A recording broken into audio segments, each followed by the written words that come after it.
Boris Johnson arrived in Glasgow to talk about climate change. Has Sir Geoffrey Cox broken the law?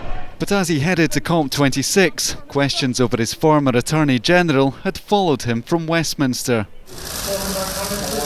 The Prime Minister is back here to try to push world leaders towards consensus in the final days of this conference. Does Sir Geoffrey Cox have your backing?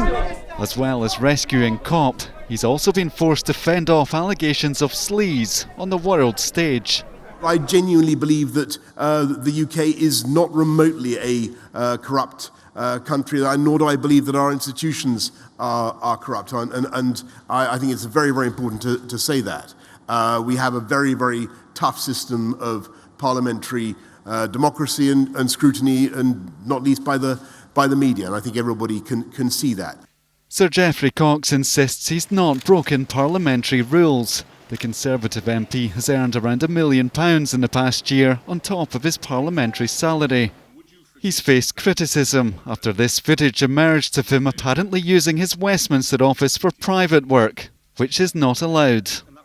Labour has referred his case to the Independent Parliamentary Commissioner for Standards. Once again, we find Conservative MPs breaking the rules to make thousands and hundreds of thousands of pounds for themselves and seeing being an MP as a leg up towards making sure they can make their own personal gain. This is not acceptable.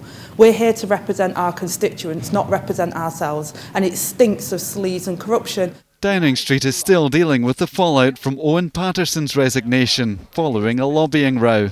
Boris Johnson's here in Glasgow. I welcome that. I think he should stay here in Glasgow until the end of this summit so that we are all pushing for success. And I stand ready to do anything and everything I can to support that. Right now, we'll have time next week for our political disagreements. Right now, the future of the planet and future of the generations that come after us depend on us pulling together and working together to get the right outcome.